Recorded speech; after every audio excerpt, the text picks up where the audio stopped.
Una bienvenida muy especial a nuestros invitados, que ya vamos a presentarlos, pero en especial a quienes se han dado a la tarea y la posibilidad de estar viendo este ejercicio, que no es el primero de esta semana ni el primero de un proceso.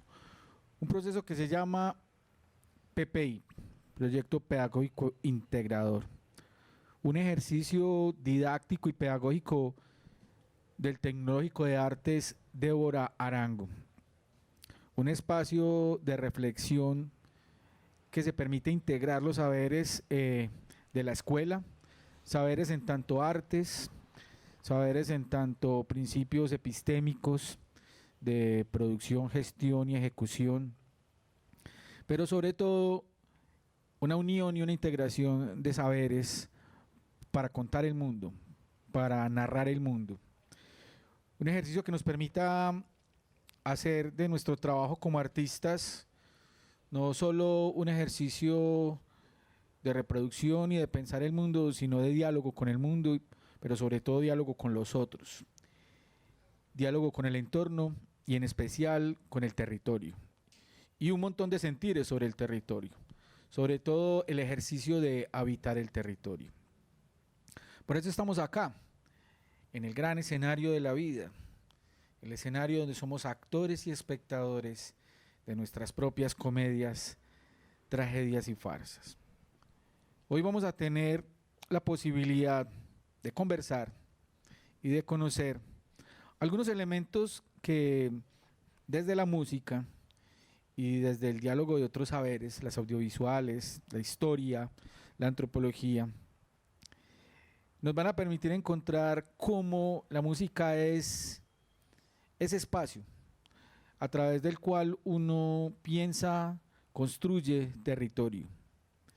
Como hay un montón de articulaciones en las músicas contemporáneas que vienen de un montón de sentires del Banco Magdalena, del Valle de Upar, de las migraciones dentro de nuestro propio país, las sonoridades que se toman prestadas, las sonoridades que se transforman, así como nosotros mismos nos transformamos en esos 2 años de encierro, en esos 2 años de apertura a otras posibilidades de habitar el mundo. Entonces vamos a reconocer en la música un montón de elementos, desde los laboratorios que tenemos en la escuela, desde este proyecto de investigación PPI del Tecnológico de Artes de Arango, y desde la experiencia de un gran invitado que tenemos hoy acá. Así que empecemos este recorrido saludando y conociendo a quien nos acompaña. Tengo aquí a mi derecha a Andrés López Salgado, músico con énfasis en guitarra, y ahí vamos a encontrar ya unas particularidades bien bacanas, bien bonitas, porque desde la guitarra se pensarían unos elementos muy de la música clásica, muy del jazz, muy del rock, pero cómo uno puede explorar desde la guitarra las sonoridades del país, sin tener que entrar en unos radicalismos o unos códigos estéticos a los que estamos acostumbrados. Así como el mismo cuerpo termina habituándose a otros espacios y modelándose con otros espacios, la guitarra también ha podido navegar eso.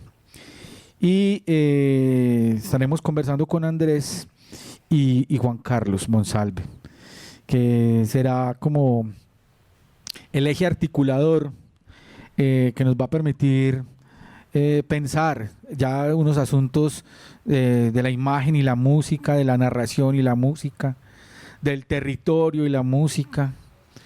Pero bueno, que sean nuestros invitados los que empiecen a llevarnos en este barco de PPI narrativas urgentes y en un paseo sonoro bien interesante. Andrés, muy buenas noches. Vamos a comenzar contigo.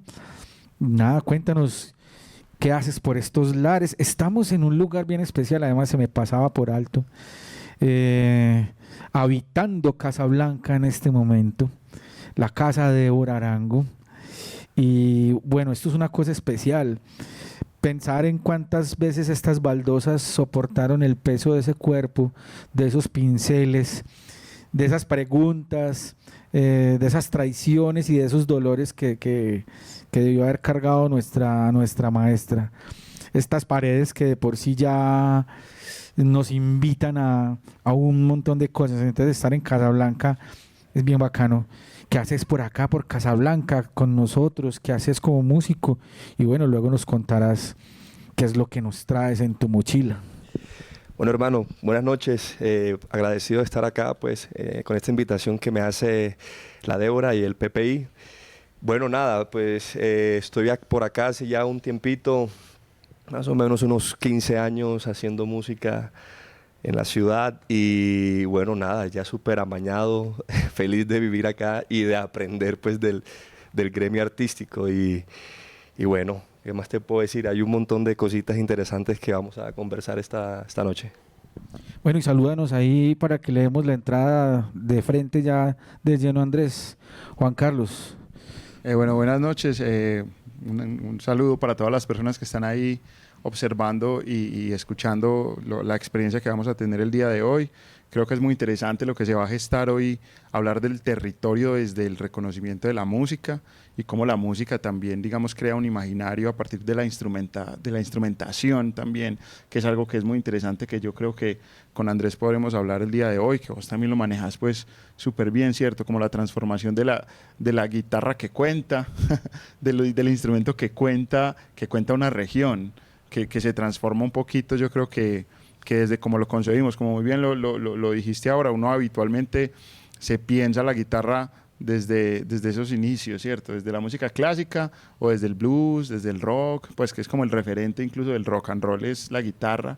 Por aquí tenemos dos exponentes musicales muy interesantes que finalmente abordan esa música y utilizan ese instrumento para contar unas historias muy locales que se vuelven universales y yo creo que eso va a ser lo bonito de esta noche. Andrés, la chalupa es tuya. Ok, bueno, a ver, ¿cómo podemos empezar? Hay que hablar un poco también del contexto personal y cómo el territorio geográfico influye mucho en mi estética, pues, para tocar el instrumento hoy en día, ¿cierto? Yo, pues, nací en un pueblo de Córdoba llamado Sahagún y todo el tiempo estuve expuesto a la música, a las artes. Muy fresquito de temperatura, entre otras cosas. Más o menos, mucha humedad, pero delicioso porque yo recuerdo, mis primeros recuerdos de la primaria era estar siempre expuestos a expresiones artísticas, pintura, teatro, danza y por supuesto música. En mi casa, mi familia también, pues mis abuelos, mis padres, mis tíos fueron muy musicales y tenía todo el tiempo pues el equipo de sonido ahí como encendido y poniendo siempre discos de vallenato, discos de salsa, de porro, cumbias, etcétera, ¿cierto? Entonces esa fue la primera influencia que tuve. Ya a los 8 años empiezo a tocar el instrumento y empiezo a tener también influencias directas de mi maestro, Remberto Martínez, lo recuerdo, pues no, hace muchos años no tengo contacto con él. Y es interesante porque empiezo a explorar también esos géneros poco comunes desde el instrumento, salvo el vallenato. Ya vamos a ver ciertos ejemplos, pero lo que es el porro, lo que es la cumbia, incluso la salsa, muy poco tocados hace ya unos 30 años o 25 años, muy poco tocados en la guitarra. Y por supuesto tenía en casa el único instrumento, pues la guitarra, entonces trataba de explorar esos géneros y esas expresiones a través del instrumento y poco a poco pienso yo que desde esa temprana edad fui descubriendo las posibilidades que tenía con el instrumento y también cómo podía expresar mi territorio, ¿cierto? A través de lo que podía tener en la mano, que era la guitarra. Entonces, bueno, nada, ya adolescente me mudo para la ciudad de Sincelejo, el capital de Sucre, tierra sabanera donde el porro y el fandango, pues, y el vallenato son muy presentes en la región, hacen festivales, las fiestas del 20 de enero, las fiestas de banda, pues a mitad de año, eso también me logra influenciar. Y también a la vez el rock llega a mi vida también y empiezo a explorar las dos cosas, el rock y la música popular costeña. Entonces surge un sincretismo muy interesante porque era también explorar a través de los efectos de la guitarra, la distorsión, el wah, cómo podían sonar ciertas expresiones. Y bueno, así estuve toda la adolescencia, pues hasta los 18 años que estuve viviendo en Medellín, en Sincelejo. Luego a los 18 me mudo para la ciudad de Medellín. Y a ver, la música hasta ese momento había estado en mi vida de manera empírica, es decir, todo era una exploración desde el oído como tal, ¿cierto? No leía partituras, no conocía mucho de los conceptos teóricos o estructurales de la música. Y a los 18, 19 años entro a la Universidad de Antioquia a estudiar guitarra clásica. Entonces es otro campo en que empiezo a explorar y también empiezo a hacer esos sincretismos. Bueno, pero la guitarra clásica es tratada como un instrumento total en donde se pueden expresar armonías, melodías, ritmos y todo a la vez. ¿Por qué no hacer eso con la música costeña?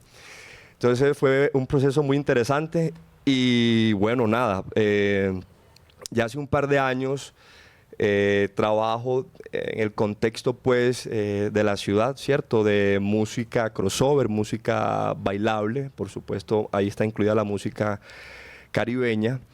Y he tratado poco a poco de implementar esa estética que ha sido realmente una construcción de años, ¿cierto?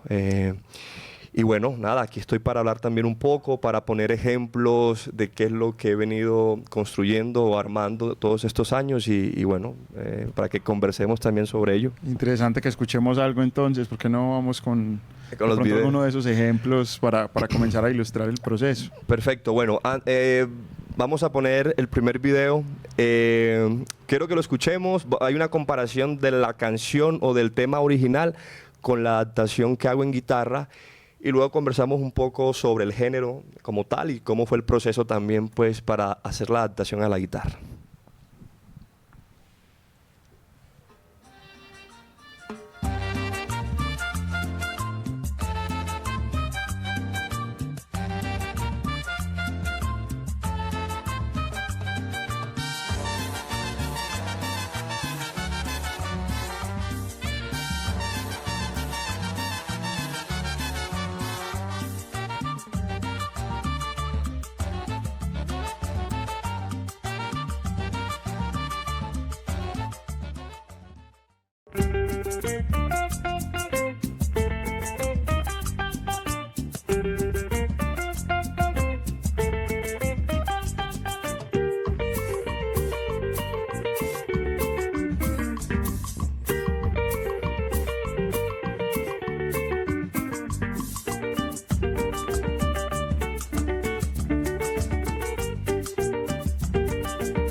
Desde este bello lugar de Casablanca, uno de los lugares emblemáticos de nuestro municipio Envigado, punto de referencia para un montón de cosas, pero sobre todo pues por ese baluarte que sigue siendo de Borarango.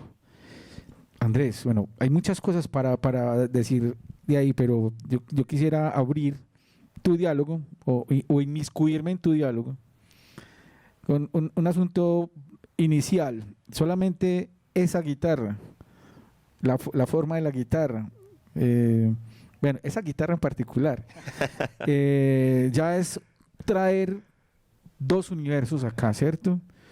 Desde el universo del blues con la transformación de Chuck Berry y todos sus avances técnicos, a estar tocando música colombiana con eso. Eso es ya un diálogo brutal. Sí, bueno, a ver, esa es una guitarra tipo hollow, ¿cierto? Digamos que fueron las primeras guitarras eléctricas realmente. Eso, nacieron por allá a finales de los 40, en el siglo XX, incluso como necesidad de esos guitarristas por escucharse más en las bandas, en las big band, en las bandas de jazz, ¿cierto? Entonces, bueno, una introducción a modo grosso de la guitarra, sí, y tiene un tono, un color de muchos medios, muy redondito, que en esa exploración también sonora de qué instrumento, qué efecto, qué guitarra me puede servir, digamos que encontré acorde para poder tocar música colombiana. Bueno, hablando un poco de esta cumbia, yo creo que toda Colombia la conoce, pues al menos el 99.9%. Esa cumbia tan famosa de Lucho Bermúdez y Juan Carlos Coronel, Colombia Tierra Querida.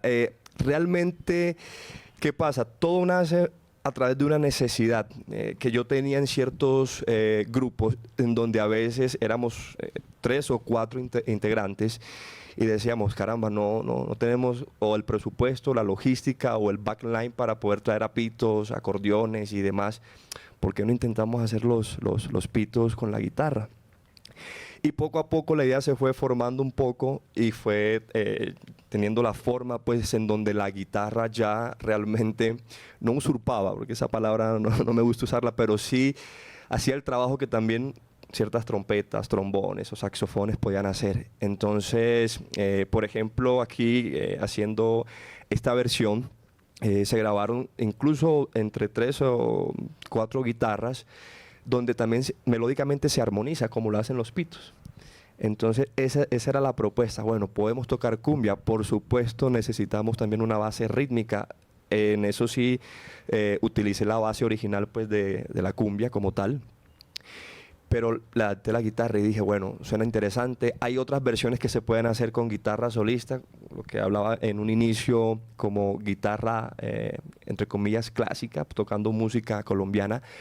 Pero nada, pues nos extenderíamos aquí horas hablando de todas las versiones que se pueden hacer en guitarra. Es muy interesante el asunto precisamente que tocas de la cumbia. La cumbia es como un molde muy interesante porque es un molde que se ha adaptado a otras culturas y que cada uno lo adopta desde una particularidad. Estaba hablando de eso del territorio, como la cumbia trascendió las fronteras y tuvo como una adaptación particular, por ejemplo, lo que pasó en México. En México, digamos que fue uno de esos primeros países que recibió a la cumbia y la adoptó de una manera muy particular, hasta crear una subcultura, digamos, que se llamara, representada incluso en una película que fueron los cholombianos, donde hablaban de la cumbia rebajada. Y hablaban de esta cumbia entonces que le bajaban digamos, el tiempo para escucharla la velocidad, sí, para escucharla un poco más lento y poder, digamos, disfrutarla de otra manera, cómo se integró en Perú, cómo se integró también en Argentina con lo que fue la tecnocumbia, que era como una visión un poco más exótica de esa cumbia. Y la cumbia villera también. La cumbia villera en Argentina, que proviene también como de esa exploración de cómo hacemos más electrónica la cumbia también y cómo la volvemos propia. Y entonces casi que cada uno de estos territorios apropió este género, esta narración colombiana para narrar sus propias historias, sus propios territorios, para contar nuevamente historias autóctonas. Incluso esas letras de nosotros se convierten en otro referente en esos países. Entonces es muy interesante que esa adaptación no solo se da a partir de lo que tú haces, de cómo adoptas el instrumento y cómo transformas el instrumento, no solo para hacer lo que llamamos aquí el puntero o el que hace los mambos, los rasguea, pases. Exacto, sí. Sino que haces una transformación absoluta donde lo conviertes en un instrumento total, como lo decías ahora. Entonces, la cumbia que se transforma y la cumbia que también cuenta. Claro. Hay un asunto ahí con eso. El término cumbia pues convoca en sus orígenes al concepto de unirse, de juntarse, el cumbé, ¿cierto? El convite, tan. Entonces hay una lectura de lo que les está pasando originalmente, ¿cierto? El paraíso perdido, pues sabemos que venimos de África, pero, ¿cierto? Hijos de personas esclavizadas, no hijos de esclavos. Y ahí viene la pregunta. Lo mismo que el porro, la cumbia en sus orígenes empieza desde unas sonoridades muy melancólicas, ¿cierto? Pues no hay como aquí, pues, ese concepto de felicidad es muy occidental y demás, pero entonces sus sonidos son muy melancólicos y Lucho Bermúdez, Edmundo Arias y demás, a eso le ponen tonos mayores y le ponen un brass que lo que hace es que vuelve esas músicas más digeribles para la gente en los salones y en otros espacios. Hay quienes pueden ser enemigos de esos, pero una persona tan joven como tú creo no, ahí viene la pregunta. Ese territorio caribeño lo vives es desde esa felicidad, desde esos tonos mayores y no desde el asunto melancólico.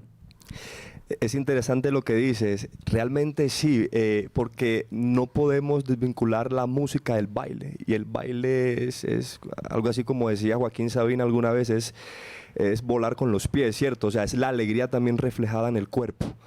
Y es muy interesante lo que dices porque estas expresiones caribeñas, colombianas, incluso empiezan con instrumentos indígenas, tambora, gaitas, etcétera, instrumentos muy artesanales, por llamarlo así, ¿cierto? Y es poco a poco en ese proceso también de adaptación, porque las épocas también cambian y el contexto también cambia, pero las raíces pienso yo que se mantienen. Entonces, por ejemplo, en este caso, Lucho Bermúdez por allá en los 30 y 40 adapta el formato Big Bang, una cosa que, o sea, en su momento fue wow, y eso también le permitió entrar a los salones, a los grandes hoteles de esa época, pues en Colombia. De hecho, como anécdota, Lucho Bermúdez tocó en el Nutibara un par de años, creo que a mediados de los 40, finales de los 40. Pacho Galán también hace lo mismo. Y el trabajo que hacía con nuestro amigo recién fallecido, Juancho Vargas. Juancho Vargas, por supuesto. Entonces, siento que las expresiones culturales, musicales, siempre parten de una raíz. Hay un arquetipo, pero cada época le va sumando los instrumentos de acuerdo al contexto. No creas, se me ha ocurrido hacer incluso cumbia electrónica con sintetizadores y con loops y todo. Lo que pasa es que eso, son ideas también que los puristas, lo que decías, muchas veces no las aceptan tan fácil. Por ahí ha estado rotando en los últimos años un par de temas de Martina Camargo, hecho en música electrónica. O sea, igual la producción sonora de Martina Camargo es muy, muy bien hecha, entonces música hecha con metrónomo. Sí, entonces, claro, para alguien que haga música electrónica, esos beats son perfectos, y saca claro, lo vuelve loops. Cuantizado, ya, dicen, chao, pues, exacto, total. Entonces, eso es lo que me parece interesante, también la evolución desde un arquetipo, desde una raíz que esa sí creo que no cambia, y uno de esos arquetipos es también vincular a la cumbia con el baile, y el baile con la alegría.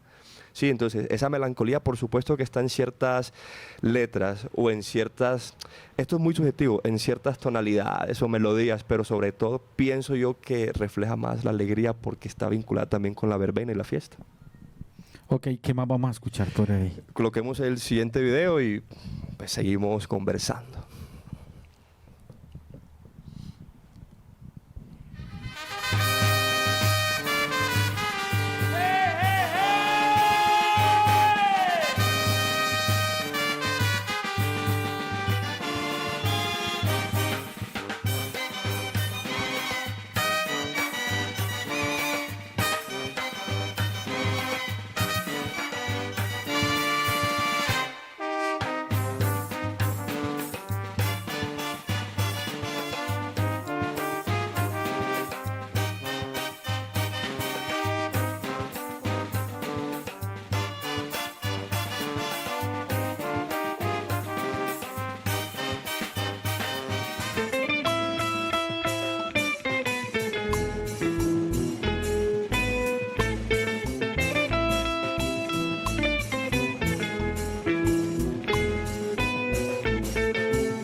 está ahí ya maquinándose un producto audiovisual ahí sobre eso. Documental, un documental. Documental.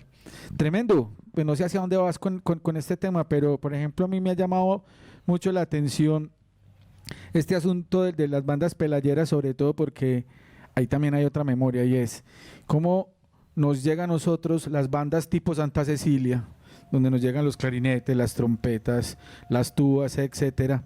Y obviamente son bandas tipo Santa Cecilia porque son para la adoración en los rituales cristianos, ¿cierto? Pero la gente no puede dejar de sentir su tierra y ahí está el redoblante y ahí está el clarinete y eso es para tocar otras cosas también. Venga a ver que voy a misa por la mañana, a la retreta después de misa y después a mamá Ronnie a tocar, ¿cierto? Y entonces aparece todo un asunto que con todas las distancias que haya que tomar, pero es el asunto el maestro Ciro dice que cuando se pierde la horizontalidad en las prácticas culturales, se pierde todo. O sea, cuando monto el músico en una tarima, pero entonces esto de las pelayeras, yo tomo ron con los músicos ahí de frente y bailo con ellos, y a veces me le meto y le quito los platillos y Cuando eso se vuelve festival, se pierde esa horizontalidad y ya hay otra dinámica. Pero es la dinámica de un ron siempre nos va a generar la sensación de vicio, ¿sí? Pero resulta que es que por allá se toma ron distinto, a un ritmo distinto, unos tamaños distintos, y eso mantiene vivo el fuego de la fiesta, y además de eso el asunto de los toros y el asunto del baile y el cuerpo en medio de sudar, de mezclarse con el otro, ya ahí hay un contenido tremendo. Ok, interesante lo que dices. Me haces pensar mucho en una frase de Salcedo Ramos, ese gran cronista costeño. Él decía, el costeño hace mucha bulla. Bulla es el término allá para decir, siempre anda hablando con el volumen alto o gritado y siempre, pero es porque quiere acallar la muerte. ¿Qué pasa? ¿Qué quiero decir con esto? Estas expresiones, eso que tú dices, el contexto de tomarse el roncito al lado del músico, es algo también incluso espiritual. El costeño lo necesita para poder también llevar la vida, la existencia. Y realmente a través de la música, de la danza, de la pintura, ¿por qué no? Es el escape que tiene para estas también dificultades de la vida. Muchos de esos pueblos han enfrentado pues años y años dificultades. El porro, lo que sucede con el porro es algo muy interesante. No se termina de establecer un origen concreto. Hay pueblos que se atribuyen el origen. San Pelayo, Carmen de Bolívar, Ciénaga de Oro, bueno, etcétera. Los Montes de María, ¿cierto? Pero es muy interesante porque también empieza siendo un género tocado con instrumentos indígenas. ¿Y qué pasa? Que las bandas militares también de finales del siglo XIX, principio del XX, empiezan como a sentir interés por ese género, y ahí otra vez hay una adaptación de lo que decías, que el redoblante, que el bombo, que la trompeta. Entonces termina transformando un poco la instrumentación, pero la esencia se sigue manteniendo. Y esto que dices de estas bandas, cuando ya se suben a una tarima, pierden como ese contacto con el público y con la gente. Sí, eso pasa. Pues en el festival, por ejemplo, Vallenato, dicen, aquí me van a crucificar, pero ya dicen que no es una fiesta del pueblo, porque ya son entradas de 200, 300 mil pesos para arriba, y mucha gente no las puede pagar. Entonces siento que sí, que el contacto inmediato, bueno, en Sincelejo sucede que las bandas van desfilando por la calle, van tocando y la gente va con ellas bailando y tomándose el traguito, incluso dándole tragos a los músicos, y cuando el músico termina pues en la plaza de Majagual ya termina borracho, pero pues con tanto trago que ha recibido en la calle. Entonces el porro, el fandango, que son expresiones sabaneras, me parece que también resumen un poco la idiosincrasia y la espiritualidad del costeño, ¿sí? A través de esos instrumentos, de esa música que sí es ruidosa, tratan de acallar la muerte, tratan de reflejar sus alegrías y sus penas también. Uno escucha porros como por ejemplo María Varilla, La Lorenza, incluso Misagún, que también es un porro. En ese contexto, en esas letras, entienden el contexto costeño realmente de la sabana. Hay algo ahí en eso que hablas, Andrés, y que digamos se convierte en un arraigo por tradición en la familia y casi que, digamos que antes el fuego era el punto de reunión. Hay dos puntos de reunión fundamentales para la familia colombiana, que son la comida y la música, y lo vemos sobre todo en fechas importantísimas y bueno, en diciembre. Esta música se convierte casi que en una música decembrina nacional, aunque con algunos cambios, pues aquí en Antioquia tenemos el chucuchucu, pues que desde los 70s está muy presente, pero se convierte en esa música que es como el fuego, ¿cierto? Entonces es la música y es también, digamos, la comida, que es lo que tenemos ahí, pero es como un arrastre temporal y un arrastre cultural que siempre nos lleva como a la infancia, porque es la música que nos acompañó en la infancia y así reneguemos de ella en cierta edad, como que volvemos a ella en ciertos momentos. Entonces se convierte también como en esa construcción de familia a través de la música. Es algo muy interesante. Puede que te guste el género, puede que no te guste el género, pero te mueve. Hay algo internamente que te mueve. Vos que sos músico, que llevas constantemente, digamos, este tipo de representaciones a la gente y al público, ¿cómo lo ves desde ahí? Es también construcción de territorio, ¿cierto? Esa metáfora también interesante, que el cuerpo también es territorio. Yo recuerdo, te puedo contestar con una anécdota. Yo, cuando me mudé de Sincelejo para Medellín, no gustaba mucho el vallenato, ni tampoco era tan cercano al porro y al fandango. Y casualmente, pues, estando por acá, lejos, empiezo a sentir la necesidad de volver a esas músicas. Lo que tú decías, tal vez cuando niño estaba por ahí presente, ya en la adolescencia, no sé, viene el rock, el blues, el jazz, la rebeldía, qué sé yo, muchas cosas que pueden influenciar, pero hay un regreso. Entonces, resume también el contexto familiar, por supuesto. En los diciembres, pues, yo vivía en Sagún, yo recuerdo que mi familia, pues, colocaba porros, incluso fandangos, contrataban orquestas o papayeras de fandangos, realmente es el término, en la calle. Entonces, el 31 de diciembre, ya a las 12, 1 de la mañana del 1 de enero, ya estaba la papayera tocando y básicamente toda la calle o el barrio alrededor. Y hasta las 5, 6 de la mañana, qué sé yo. Entonces era muy interesante porque sí, nos reunía a todos, a la familia, a los vecinos, a los hermanos, a los amigos, todo. Y era básicamente una cofradía, o sea, era una fiesta especial donde no solamente se iba, pues, a beber o a bailar, sino como a encontrarse con el otro, a compartir la felicidad con el otro, incluso también por este asunto de las cábalas y los agüeros, por también empezar bien el año, con música y con alegría. Entonces, sí, claro, por supuesto, nos reunía a todos. Hay un trabajo de investigación, de exploración en realidad, de uno de los guitarristas de Carlos Vives, haciendo un tour por Colombia y con la guitarra. Y hizo un ejercicio muy interesante con el fraseo de 3 clarinetes, se los lleva para el interior del país. Y entonces él dice, venga, toquemos, improvisemos. Y entonces él improvisa el fraseo que hacen los clarinetes y estos músicos empiezan a tocar carranga encima de eso y dice, eso suena bueno, suena parecido a una canción que tenemos por acá. Entonces él se preguntaba, no conocían el tema, y sin conocer el tema, ¿por qué existe esa conexión espiritual con lo fiestero? Entonces no hay que ser costeño, hay que ser humano, ser humano que goza su territorio. Pero ahí sería un ser humano muy latino, porque quizá no genere lo mismo si llevas ese mismo riff, esa improvisación y lo llevas a otra parte, quizá no genere esa sensación y volvamos a esa tristeza de la cual hablabas antes, no sé. O sea, nosotros tenemos, yo creo que una particularidad, puede ser el clima, hay muchas cosas, hay muchas investigaciones y mucho trabajo a propósito de esa alegría particular del latino y ese querer tener el contacto que existe, digamos, de forma muy profunda en nosotros los latinos.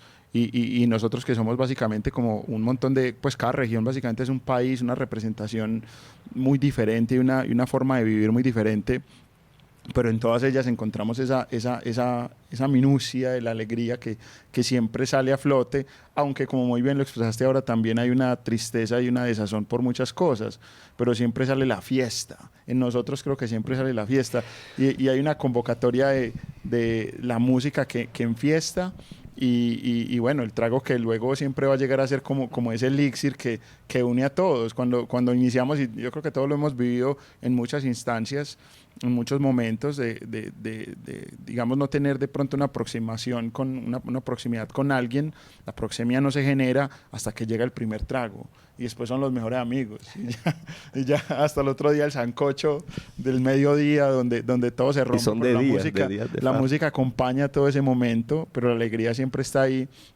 Y es muy bonito eso que narras, pues no conozco el proceso, pero lo buscaré porque me llamó bastante la atención. Dos cositas. Creo que hablamos de Teto Campo.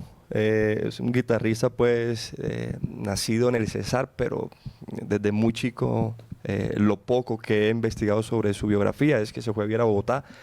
Claro, guitarrista de Carlos Vives, el productor de clásicos de la Provincia 1. Hice una investigación muy interesante en las músicas de los Montes de María. De hecho, aquí tengo un ejemplo donde hace una puya, la Espuela del Bagre, versión guitarra solista.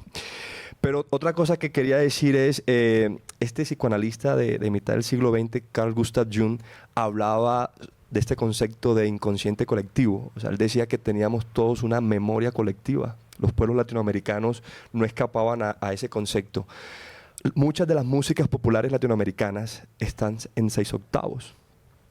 Vamos a hablar del bambuco, vamos a hablar de el merengue vallenato, de la chacarera en Argentina, la milonga, sí, o sea, es decir, atraviesa toda Latinoamérica esa métrica y puede que sí, que el latinoamericano tenga ahí en su raíz, en su arquetipo, en su inconsciente, la fiesta implícita, la alegría también y la tristeza reflejada a través de la música y el baile.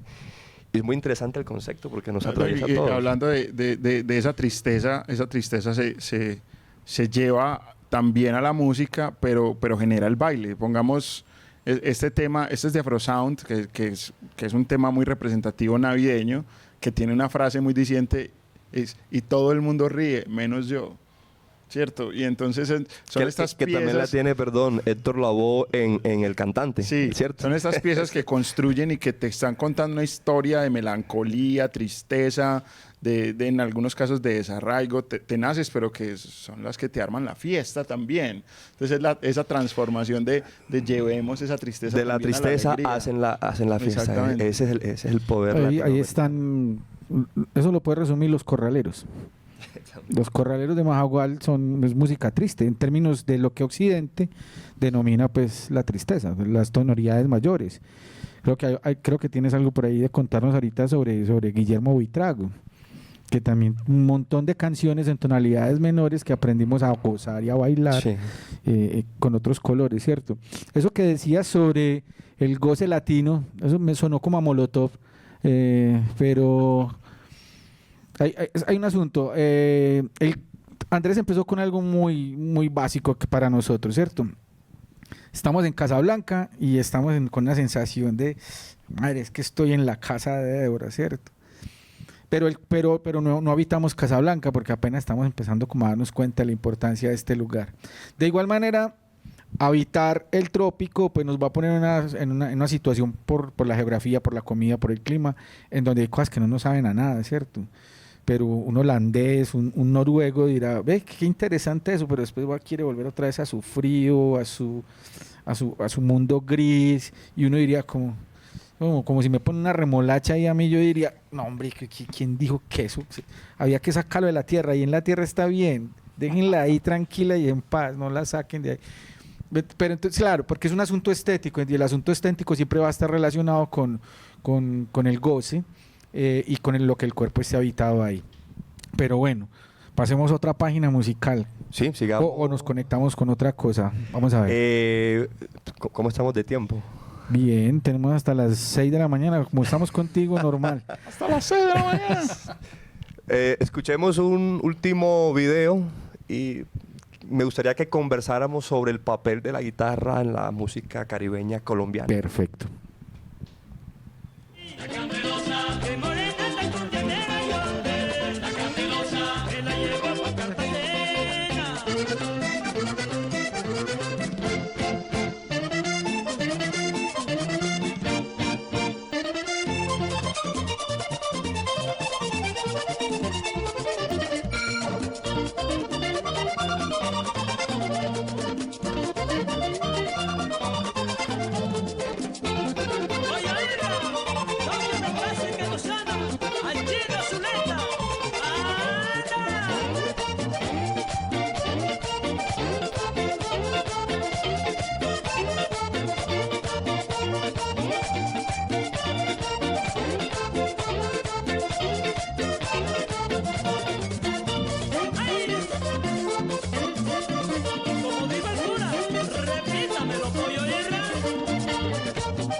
No, no, es que la Candelosa es un capítulo Es una aparte candela. de la música colombiana.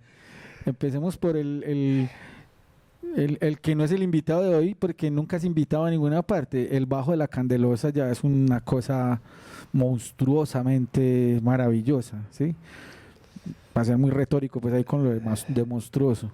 Y ese ejercicio, pues, que haces con la guitarra es brutal. Sí, esta canción, este video de hecho fue grabado en el 2016, 2017, por allá ya estaba haciendo las exploraciones pues en guitarra.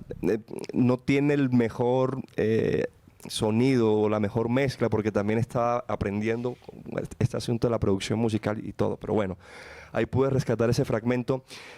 De manera osada y atrevida, quise emular el virtuosismo de Israel, el Pollo Irra. No, pues o sea, ese es un desafío, que es una camisa de 11 varas que yo trataré de no meterme tan a menudo. Pero me parece interesante porque aquí toco el tema que también me interesa y es la guitarra, realmente la guitarra costeña o la guitarra caribeña colombiana, durante muchos años tuvo un papel protagónico. La pregunta que a mí me surge de toda esta investigación, de esta exploración, de tocar muchos años el repertorio es qué pasó y en qué momento de la historia pasó a un segundo o incluso un tercer plano. Porque, por ejemplo, el vallenato antes, en sus inicios, era tocado con guitarra. O sea, el acordeón, claro, se adaptó y hay muchas teorías de cómo llegó y todo, pero a la mano y en las parrandas, o incluso cómo se componía la canción, se utilizaba la guitarra. Y ahí es donde surge este personaje que a mí me parece muy importante tenerlo siempre presente, que es Guillermo Buitrago. Buitrago en su corta vida, ¿cierto? Lo llamaban el jilguero de la Sierra Nevada, de Santa Marta. No es que viviera en la Sierra Nevada, pero pues era de... olvidé este pueblo de Magdalena, hombre, la memoria siempre me falla de... No, el banco no era... Bueno, me iré acordando, qué pena, pero bueno. De esa región, ¿cierto? Entonces, ¿qué pasa? El papá era de Marinilla, entre otras cosas, y se fue en busca del amor, pues, tras un amor. El El papá de Guillermo Buitrago. No sabía ese dato. Entonces, es interesante porque hacen vallenatos en donde la guitarra asume el rol que hoy en día tiene el acordeón, ¿cierto? Los pases, las melodías, las introducciones, los intermedios o los puentes. Y empieza una curiosidad, o sea, una pregunta en mí y es, bueno, ¿quién más hizo esto? ¿Quién más se adaptó también a estas exploraciones? Y vamos encontrando que en los 70 vamos encontrando a Mariano Sepúlveda de Afro Sound también, que trata de hacer una síncresis de el rock y el chucuchuco, que realmente también se deriva de la cumbia. Además toca con unas guitarras súper metaleras, No, y le llenas de ponen unos efectos. puntas. Sí, ahorita vamos a entrar un poco más en detalle. Me causa también curiosidad que para esa misma época, estamos hablando de los 70, surge un personaje para mí muy importante en la música costeña que se llama Abelardo Carbonó. Es un guitarrista, pasó una cosa parecida a lo de este documental de Searching for Sugar Man de Sixto Rodríguez, que Sixto pues en Estados Unidos vendió como 3 o 4 discos y en Sudáfrica era el Elvis pues de la época. Abelardo también en su época vendió muy poco en la costa, pero en Francia y en Bélgica y por allá pues el tipo era una superestrella y nunca se dio cuenta. Y las guitarras, esos fraseos, esos efectos, esa manera de tocar empírica también, a propósito, muy parecida también a la de Mariano. Pero no he encontrado registros en donde los dos tuvieran contacto, o fueran amigos o colegas o intercambiaran ideas. Yo decía, bueno, pero qué interesante. ¿Qué pasó con eso? ¿Por qué la guitarra ya a principio, incluso en los 90 y a principios de este siglo XXI, pierde ese protagonismo? ¿Por qué todo se le deja entonces a otros instrumentos? Que no está mal, sino es que la pregunta también atraviesa como guitarrista. Bueno, nosotros también podemos hacer pases en el acordeón, del acordeón, nosotros también podemos hacer pitos, también podemos hacer incluso efectos. Entonces se basa un poco también mi búsqueda en explorar estos guitarristas. Hay un guitarrista, Bobia, y sus vallenatos, se llamaba pues su conjunto, cierto apellido Bobia, se llama Julio Bobia. También del Magdalena. Entonces, cuando muere Buitrago... Ya me acordé, Ciénaga. Ciénaga, gracias, Ciénaga, gracias. Ya yo a mis largos años se me olvidan las cosas. Pero este guitarrista Julio Bóveda, cuando muere Buitrago, decide también armar su conjunto. Y no sabía, en una investigación pues, que hice de la obra del tipo, se fueron 30 años para Argentina. Y en Argentina pegaron el vallenato en Buenos Aires, de una manera, así como lo hizo también Lucho Bermúdez en una época en Argentina. Y grabaron allá el Testamento, grabaron clásicos pues, de estos juglares, de Emiliano Zuleta Vaquero, de Abel Antonio Aguilar. Interesante, porque esa música no fue tan conocida, o no es tan conocida hoy en día, porque hoy en día lo que tenemos, el referente al vallenato es, no sé, Silvestre Dangond y de pronto, no sé, Los Inquietos, bueno, no sé, Pipe Peláez, pero me causa también interés pues, en saber por qué pasó, en qué momento la guitarra pasó a ser relegada. Pero yo creo que hace parte también de la transformación, bueno, la transformación cultural de la música y de cómo se consume la cultura, ¿cierto? Que casi que todo se empaqueta de cierta manera. Es la forma como consumimos hoy en día, no solo hablando de la música, de los productos audiovisuales. ¿Cómo consumimos la cultura hoy en día? Pues casi que todo se construye como haces las hamburguesas, ¿cierto? ¿Quién hace las hamburguesas? Y entonces, ¿cómo es el proceso industrial para hacerlo? Entonces, ¿cómo es el proceso industrial para hacer la música? ¿Y cómo es el proceso industrial para hacer el cine? Y el proceso industrial para hacer la televisión. Y eso, de cierta manera, relega esas capacidades y esas calidades y esas pelusas lindas que plantea el intérprete, ¿cierto? Porque te bajan de eso y te dicen, no, hay que hacerlo más light, hay que hacerlo más sencillo, para que sea más fácil, para que sea más asible, para que sea más sencillo de consumir de cierta manera y pueda ser más masificable. Entonces, ese consumo cultural que tenemos hoy en día, que es exacerbado, porque casi que producimos para que dure un mes, y una canción hoy en día te dura un mes y medio y no se vuelve un clásico, simplemente desaparece. Llega, se consume y se va. Y pasa también con la música propia, con lo que estamos haciendo acá, y ya hay exponentes, digamos, muy particulares que se convierten en artesanos de la música, ¿cierto? Sí. Que son artesanos y gente que le gusta explorar el instrumento y que le gusta explorar el género y mezclarlo con otras cosas, pero creo que eso tiene mucho que ver con ese asunto que estás hablando, y ahí es donde de cierta manera comenzamos a hacernos muy homogéneos y perdemos esa singularidad. Puede ser. Y es más fácil entonces convertir un vallenato y meterle el tumpa tumpa y hacerlo, o el beat, meterle el beat y convertirlo en algo que sea más audible, se supone, sí, por fuera. Y ahí es donde se resta, digamos, esa particularidad. Yo creo que es un asunto también de mercado. No creo que los intérpretes y los buenos intérpretes hayan desaparecido. Simplemente que no tienen tanta cabida, y lo podemos entender desde los productos, cómo los consumimos, volviendo a un tema como se consumía el rock o incluso el cine en los 70s, que hay unos grandes exponentes en la música propia de nosotros, en la música de afuera, y también en el cine y también en la televisión, que había como una exploración y un mundo donde se permitían ciertas cosas y ciertas libertades, canciones de 24 minutos de Pink Floyd. Claro. O ese tipo de cosas, que eso ya el mercado te dice eso. Sí. ¿Cómo se te ocurre? No, y tampoco se trata pues de regresar al pasado 100 años, ¿cierto? No, es digamos una alternativa. Yo lo miro como una alternativa a que también cada uno desde su instrumento explore las posibilidades también dentro de la música colombiana. O sea, es como, bueno, ok, si con la guitarra nunca habíamos tocado una cumbia, o nunca habíamos hecho una guitarra líder en un ritmo de cumbia, un ritmo de porro, vamos a intentar hacerlo, ¿cierto? El vallenato, regresemos otra vez a esos pases virtuosos, o no tan virtuosos, pero a esos pases del paseo vallenato. Es una transformación también, una mirada al pasado, pero con una transformación. Lo interesante es que, como se ha perdido, pero traerlo genera nuevas texturas en la música. Claro, porque tienes más herramientas. Sí, ya. Cierto, que es lo interesante. Yo, pues, he tenido la posibilidad de estar en tus conciertos y realmente se siente el tumbao y esa particularidad que genera la guitarra, generando esas texturas diferentes, y la fiesta también se siente diferente, porque incluso siendo en algunos casos canciones que ya uno conoce, se siente diferente y genera energías diferentes, porque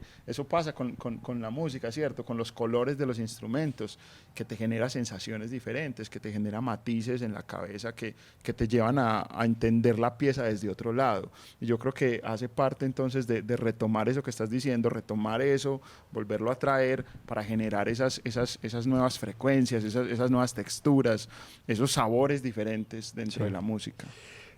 Es que en la historia de la música, y ya no vamos a hacer diferencias entre música académica o popular, sino la historia general de la música siempre ha tenido una mirada al pasado. Lo que pasa es que no es literal.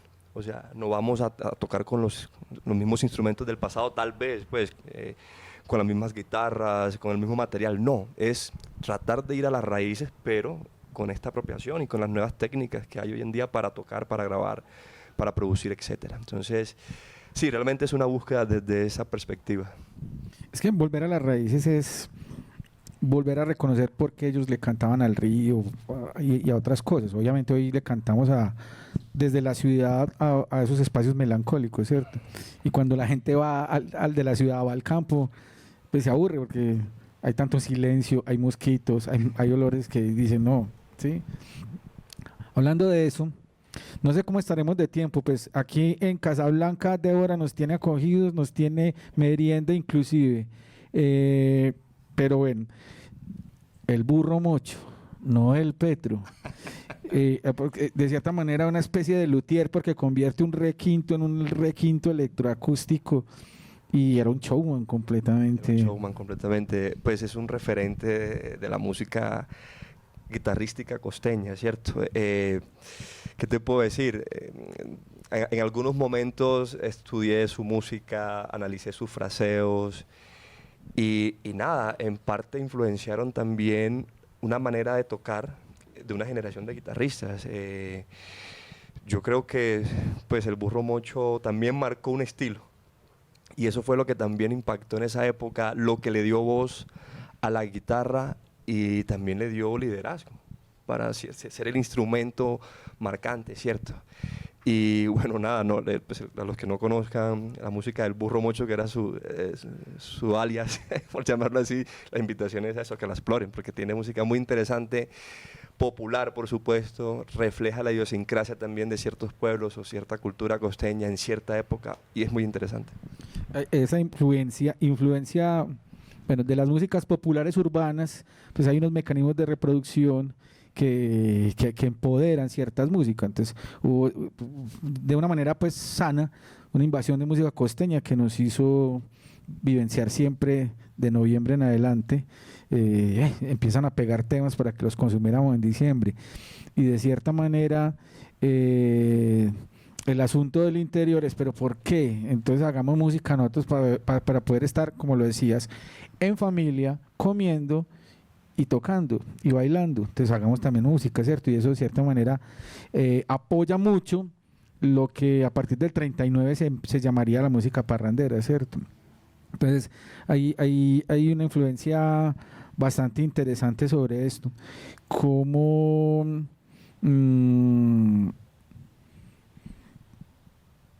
estos guitarristas empiezan a decir, no, venga, hagamos música nosotros también de acá para que la gente también goce acá, ¿cierto? Como anécdota, en una vereda de Urrao, por allá a finales de los 80, mediados de los 80, creo que se llama Guapantó la vereda, un grupo de campesinos cansados de la polla de la colorada, porque todo el mundo está bebiendo y comiendo a costillas de la pollera colorada, no, pues sabe que nos vamos a inventar una canción y esa canción va a ser la canción oficial de nuestra vereda y va a ser la música, la canción de nuestras fiestas. Y entonces escriben una canción que se llama El Guatín. El guatín es un roedor, una especie de conejito. Una mezcla entre curí y conejo y, bueno, lo pueden buscar. Camina de una manera muy particular. Entonces, las mujeres de la vereda dijeron, entonces, ¿sabe qué? Hagamos un baile también, ¿cierto? Pero entonces el baile es un baile de hombres. Entonces se retan dos hombres a bailar. El que baile más charro es el que tiene derecho a a escoger pareja primero en la fiesta. Entonces hay un desafío de bailarines y todos intentan imitar al guatín, ¿cierto? Entonces todo hombre borracho camina como un guatín. Bueno, háganle, que haga el mejor guatín, escoge primero su pareja, ¿cierto? Canchimalos, de la mano pues del maestro Oscar Baos, haciendo investigación sobre folclore en Colombia, se encuentran con ese tema y hoy en día ya es uno de los referentes folclóricos de las músicas tradicionales, bien interesante. Bueno, Andrés y Juan obviamente también, vamos a ir concretando, no te estoy cerrando, ni mucho menos, pero sí me interesa que concretemos mucho para nuestra comunidad acá desde Casablanca hoy, ese asunto de la guitarra en las músicas tropicales, ¿cierto? Creo que Juan Carlos, se me escapa el apellido en este momento, con su asunto de los cumbiastar, Juan, otro Juan, guitarrista pues de la Antioquia también, su proyecto de los cumbiastar empieza precisamente de él como guitarrista, haciendo una propuesta y después termina pues metiendo otros elementos ahí. Pero bueno, concretemos esa idea de la guitarra en estos escenarios. Bueno, entonces, realmente a través de esa inquietud que he tenido a través de los años, surge en el 2019 un proyecto que se llama Los Cañaverales del Bohío. Es un proyecto de música caribeña, o sea, y es un proyecto donde yo puedo reflejar mi búsqueda o mi estética a través de la guitarra con respecto a las músicas caribeñas, ¿cierto? Muy parecido al proyecto pues, del guitarrista que mencionas. ¿Qué pasa? Nosotros tocamos en esa agrupación champetas, tocamos son, salsa, merengue, bueno, todo lo caribeño que podamos hacer, incluso reggae, teniendo la guitarra como instrumento líder. Entonces nos ha llevado, por ejemplo, a hacer Rebelión del Joe y hacer los solos pues, con guitarra, el solo de la trompeta pues, tan famoso, o el solo del piano tan famoso también, hacerlo en guitarra. Y me ha parecido muy interesante porque vuelvo otra vez a la inquietud inicial. Bueno, la guitarra, en este caso la guitarra caribeña, puede asumir el rol principal.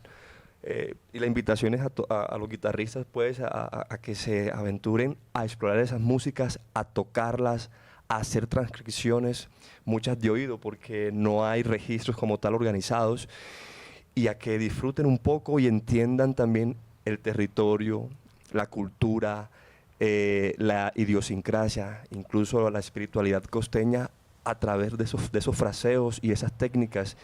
Seguramente como a mí los llevará a buscar unas maneras diferentes de tocar la guitarra, de tener efectos que, no sé, que aporten, combinar cosas, buscar sonidos, sonoridades en guitarras diferentes.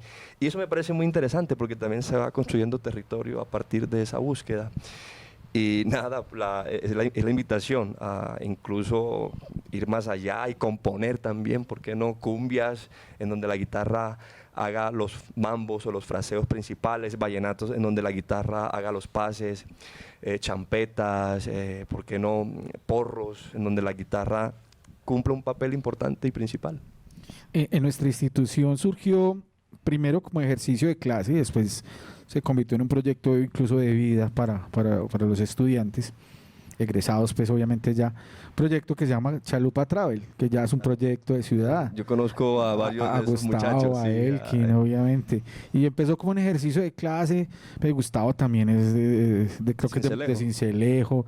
Y entonces no, nada, y ese vino con ese sabor aquí y se encuentra con las armonías agregadas del maestro Leonardo Piedradita, que esos son los venenos en los venenos. Y no, yo capaz de ponerle sabor a ese veneno. Y entonces llegó Elkin y le dijo, no, yo le pongo la percusión a eso y arrancó un proyecto tan bonito como Chalupa Travel. Juan, ¿alguna pregunta?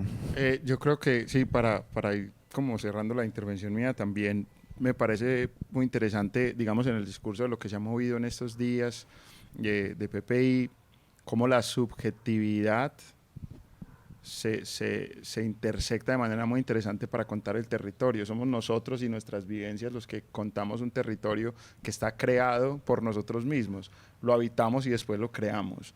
Y en la música, particularmente lo que hemos escuchado hoy de de Andrés es muy interesante porque hace un planteamiento desde la guitarra, que es una pasión que descubre en su infancia, que recoge muchas de las cosas que vivió en su infancia y que hoy las trae de una manera muy particular y que trata de mostrarle al mundo esa subjetividad que trae desde su territorio, pero crea uno nuevo, crea una nueva sincronía desde la música, desde los recuerdos. Entonces, cómo esas subjetividades y esa forma en la que nosotros concebimos al mundo y todo lo que nos afecta nos lleva a crear cosas que realmente pueden ser aplicables de una manera nueva, ¿cierto? Retomando obviamente lo que hablábamos desde la raíz, pero esa guitarra tuya, esa singularidad tuya es tu recorrido. Entonces, me queda eso digamos, de estos encuentros, y es que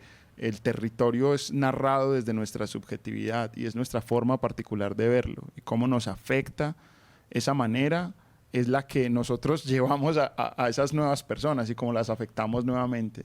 Entonces es muy como un ciclo muy interesante lo que se gesta ahí. La música yo creo que es algo que nos acompaña. Incluso hay gente que dice, es que yo no escucho nada, no me gusta nada, yo no escucho música. Yo poco les creo, pero siempre que llega la fiesta ahí están también, ¿cierto? Ya sea por cuestiones familiares, ya sea por el trago, ya sea por lo que sea, siempre la música está. Y lo que están haciendo, lo que estás creando, y ese trabajo particular, digamos, de retomar todo lo que ya vivimos de una nueva manera, de una nueva forma, me parece que es muy interesante para sobre todo los estudiantes de la Évora, que puedan analizar que su pasado tiene cabida en su futuro. Hiciste el comentario perfecto para lo que sigue. Muchas gracias, Andrés. A ustedes. Muchas gracias, Juan. Muchas gracias a Casablanca por habernos acogido, al espíritu de la maestra Débora que sigue habitando por acá y que sigue habitando con rebeldía, pero también con amor, con muchas cosas. Clave esa palabra de habitar. Yo los quiero dejar con uno de los productos que pues fue resultado de uno de los laboratorios que se tuvo en este proyecto de narrativas urgentes. Es el trabajo de Daisy Gaviria, que se hace una pregunta por su cuerpo como territorio que es la huella de los dolores de sus mujeres, de su madre, de sus tías, de sus hermanas. Y entonces, cómo rehabitar, reconfigurar el discurso sobre el cuerpo, sobre los valores de lo femenino, sin tener que vincularlo a asuntos masculinos. Entonces, ella, desde esa exploración por esa pregunta, empieza a crear unas sonoridades que las llama mantras, como que al ir creando sonidos, estos sonidos van creciendo de tal manera en que nos van transformando, así como las relaciones tormentosas con el otro masculino hacen que yo me pregunte sobre ¿y por qué carajos tengo que dejar que me maltraten, que me olviden, que me estigmaticen, etcétera? Me parece que es el producto perfecto para la noche de hoy, porque Daisy después convierte su proyecto musical en un videoclip, y para los músicos eso es un encarte del carajo, ¿cierto? Uno siempre está buscando el amigo que le haga el videoclip o bueno, muchas cosas, pero ella y se da la tarea de ser la directora del ejercicio, no, es que yo quiero estas imágenes, quiero esta narración, se da la tarea de escribir el guión. Y bueno, después de esta introducción, los invito a ver a Dosis Margarita y su track, el producto de este proceso, Mantra. Un abrazo para los dos, para todo el equipo de la escuela que está detrás de cámaras, incluyendo las directivas y las personas de Casablanca que nos abrieron sus puertas el día de hoy. Un abrazo para todos, con prudencia, justicia, templanza y fortaleza. Los dejamos con Dosis Margarita.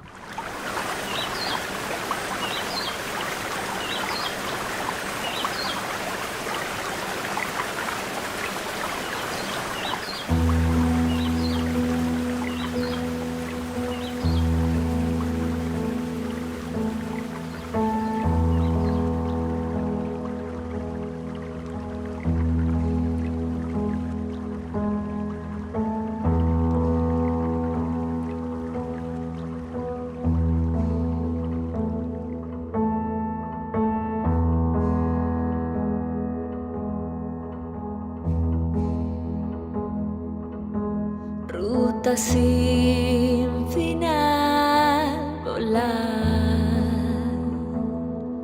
no sé a dónde.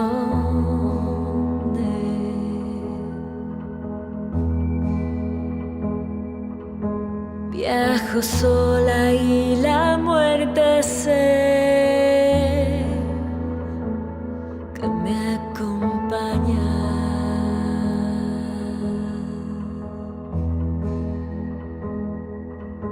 Susurrando en el silencio de mi voz, que ya no importa nada.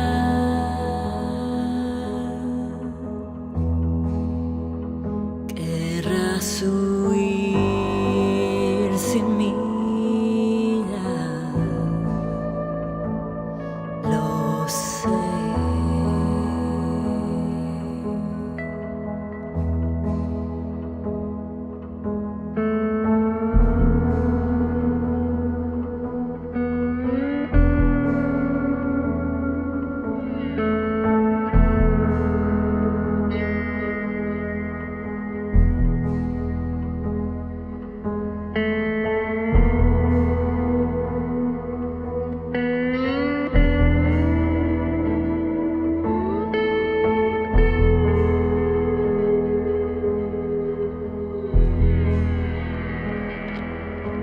Más allá de este carruaje que cree con sangre y lava,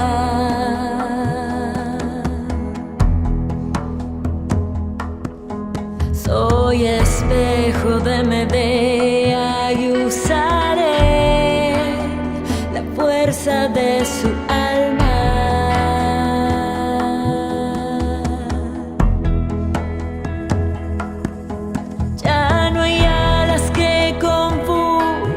De vivir, no sabían que volar.